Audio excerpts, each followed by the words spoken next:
How are we doing, guys? Moose here, back for episode number 21 of our West Ham United career mode. I hope everybody had a Merry Christmas and a happy holiday all the way around. I know I did, and I'm ready to jump back into our West Ham United career mode and push on and get this first season over and done with, out of the way, so that we can bang on into season number 2, hopefully be playing in Europe, but that remains to be seen. We also see that we have set our Wales team up. We did take the Wales job so we can play as them in the Euro 2016 competition, Gareth Bale leading the line up top with Vokes. We're playing a 5-3-2.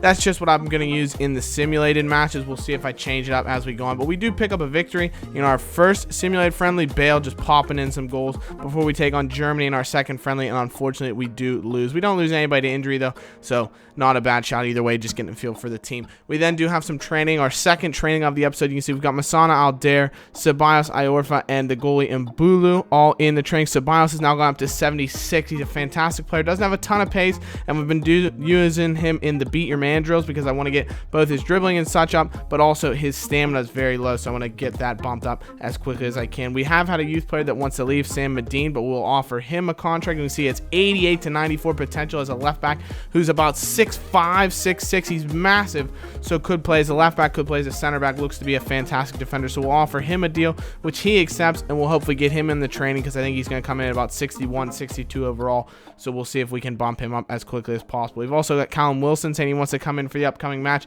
and I mean, the way he's been playing, we know he's going to be in the lineup. He's been fantastic for us, and so hopefully continue that form. But we do have some scouting reports to look at. You can see Jonathan Osborne, 74 to 94 potential. Looks like a player we should nab up. We have a lot of guys in the youth team now, so I might have to look at either releasing a few because we have to train them up because they don't get a May upgrade like they did in FIFAs of years past. So I'm not sure what we're going to do in terms of upgrading them. Maybe try and loan them out, but we'll see. Let me know in the comments what you think we should do with a lot of the youth players because we have got a pretty sizable youth team now at this moment in time. But we brought in Osborne. We then take a look at the Spanish boys. We've also been scouting from Osborne or Cracknell, whatever his name was, the other scout we have. He's been out in Spain, so we'll take a look at the players he has then brought in. He's got guys like Benitez has decent potential. Ferrer's not good enough. Really, I mean, the scouting has been very, very good. The problem, like I said, is that you just don't see as much growth out of them as you would like to. I want to see them grow up a ton of overall points. We got this Adolfo Manuel, looks like a really good maybe center defensive mid or center back. Could be fantastic. So like I said, tons of youth players. Let me know in the comments what you think we should do about training them up because we want to see some of them breaking into the first team as soon as possible. But we do have to go into a matchup with Crystal Palace at home. We're coming out in a 4-2-3-1. Lanzini, Morales, PAYET, all the big guns into the team, looking to dominate the opponents. Crystal Palace, they've been all right this season. We'll take a look at the league table in just a moment, but they've been solid. You can't say anything less about them. They're always a tough team to play against. And of course, it is a London derby, so you want a victory over your city rivals. They're not as big of a matchup as Norwich, but they're on 35 points from 30 games, so they would like a victory to ease their fears about any possible relegation. We're coming out with a very, very strong team. Iorfa, Bonner, Reed, Cresswell.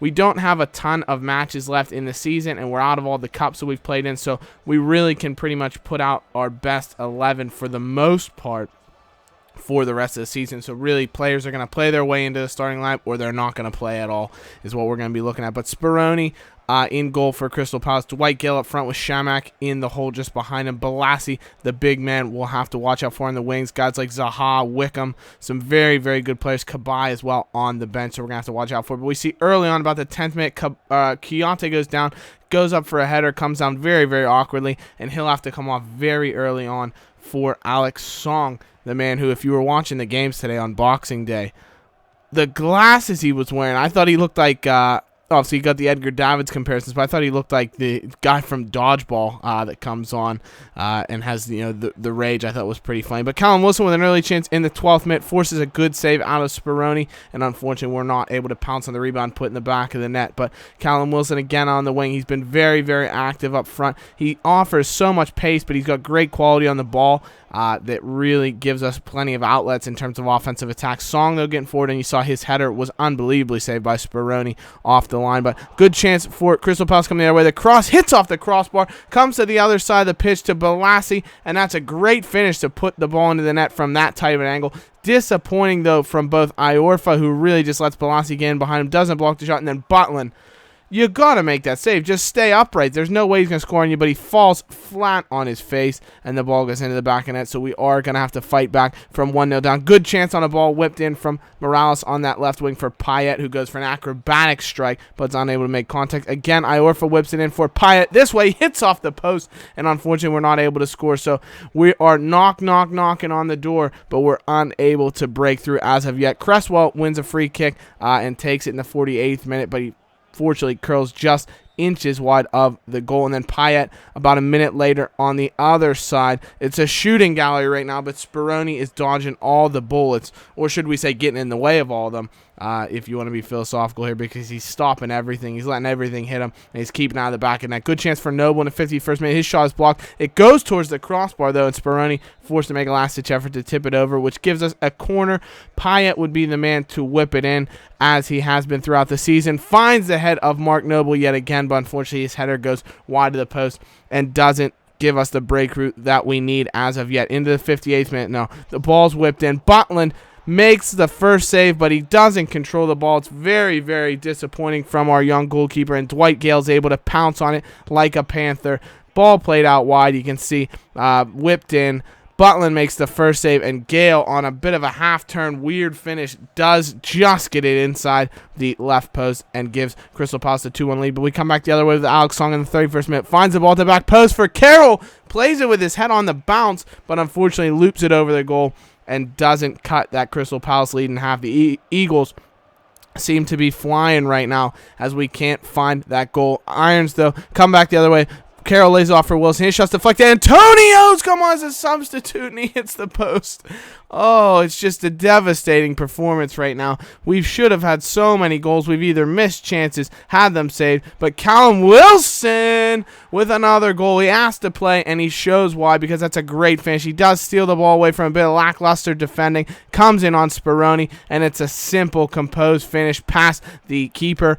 Cuts the lead in half, but it looks to be too little too late, as it was just moments before stoppage time. But then the referee's like, oh no, we'll play on for another 25 minutes. Crystal Palace comes forward. Ledley whips in for Shamak. It's headed down to Soiree, and that is just an unbelievable finish on the turn. Clinical from the midfielder. What a goal, you have to say. He takes it down and hits it on the turn, on the volley. This is just absurdity, or half volley, if nothing else, but it's in the back of that. That would be the final whistle. A 3-1 disappointing defeat to Crystal Palace as we continue our slide the other way down the table. A lot of losses recently. Sunderland, Tottenham, Crystal Palace now. Man of the match for me was Callum Wilson. 2 points for Alex Song, who came on for Kyoto and played very, very well. 1 point for Dimitri Payet, who in spite of everything, I thought really still controlled the play and led us on the balance of chances, but we weren't able to break through. But we will turn it down to our sideline reporter here, who has questions for Moose following that devastating defeat to Crystal Palace. Let's go to them. Moose, obviously another tough defeat today, with the recent struggles to get wins against the top clubs in the league. Do you feel that you have any chance to get into the Champions League next season? How are the players coping right now? Well, I think honestly at this point, we don't have a ton of chance to get into the Champions League. I think we have the quality, we have players if they can live up to their potential, but the teams at the top are just playing very, very well right now, and we're gonna have to do our very best to catch them.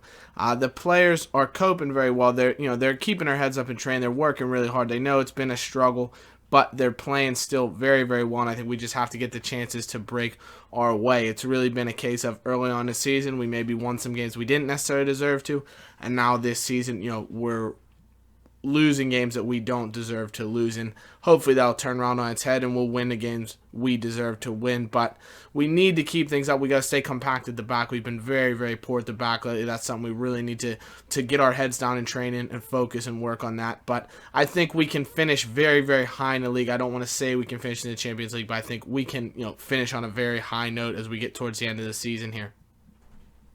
Due to a lack of goals recently, surely you will be willing to change things up in order to find them and save any chances of Europe?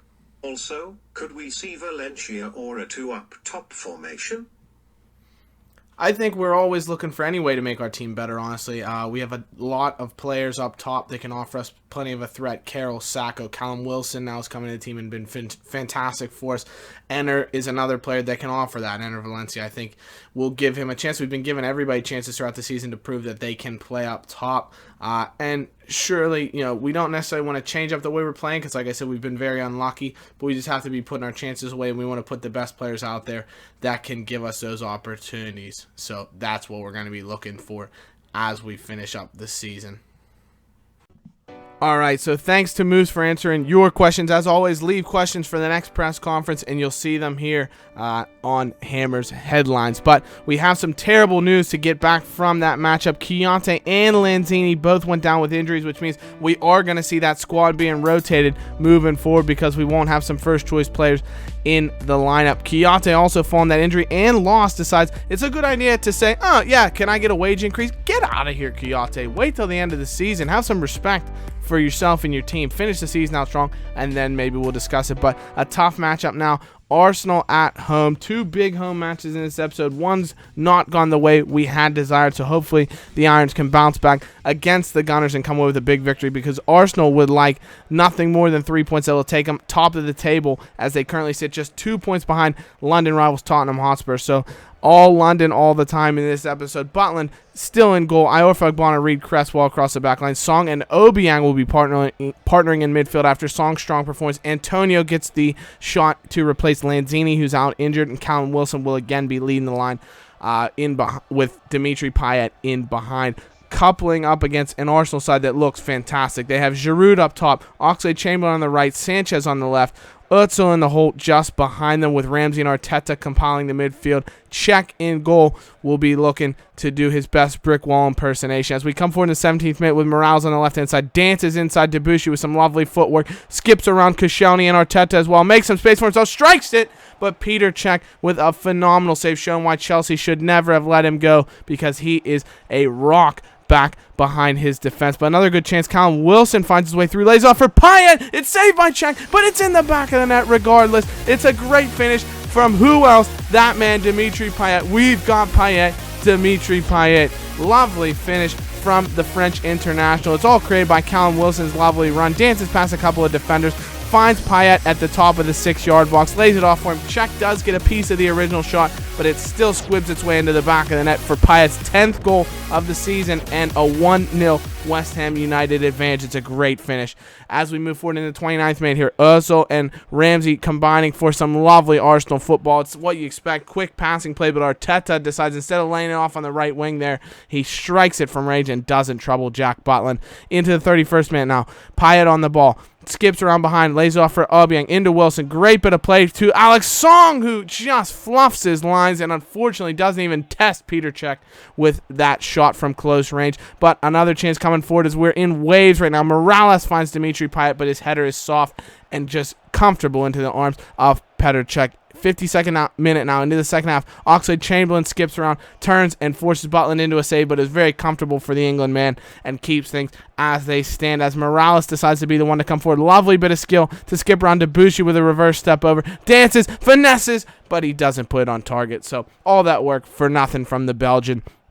As West Ham stay ahead 1-0. Antonio, though, couples up with Alex Song. Beautiful 1-2 down that right-hand side. Sees Antonio skipping behind the defense into the box. Lays it at the back post for Morales, but he puts it straight at Cech. How he didn't score there, we'll have no idea. And it allows Arsenal to come forward the other way with Theo Walcott on the right-hand side. Skips it inside to Mesut Ozil with an unbelievable volley. That was simply stunning from the German midfielder. What a finish. Payet versus Ozil. The battle is now 1-1, each of them with a goal, as Mesut Ozil with a classy finish from a great whipped-in ball from Walcott, and that is just perfection from so lovely finish, but West Ham, not to be outdone, come back the other way with Morales, who's been a monster out on that left-hand side. Dances through Lauren Koscielny, finesses that goal, but Petr Cech equal to the task yet again as we get late on in the game. 82nd minute, now you see Ceballos has come on for the tired Morales. Skips past a couple of defenders, but the ball's cleared away only as far as Ener Valencia, who's off in ton of fresh pace and legs on the wing. Whips in, looks for Song, his header saved by Cech. Rebound! It's Alex Song.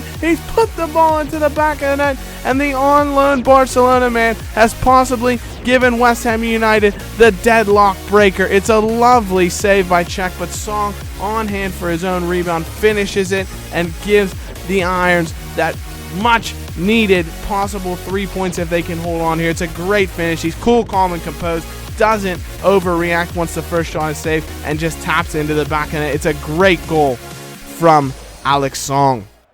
Moving forward now into the 90th minute. Danny Welbeck lays out wide. Aaron Ramsey skips forward. He's inside the defense. Plays it in. Welbeck scuffs his lines. It's saved by Butland, and that would be it. The final chance ends up with West Ham United coming out on top. It's a brilliant victory.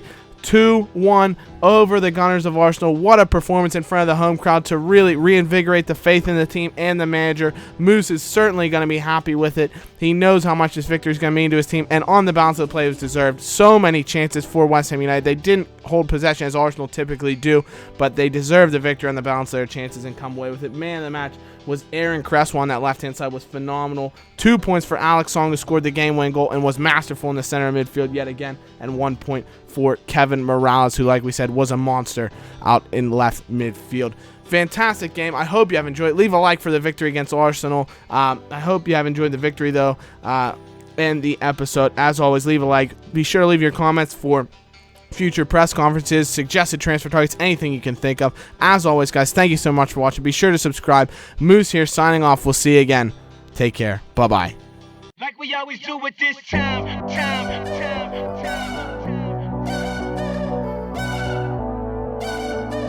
I got to shine.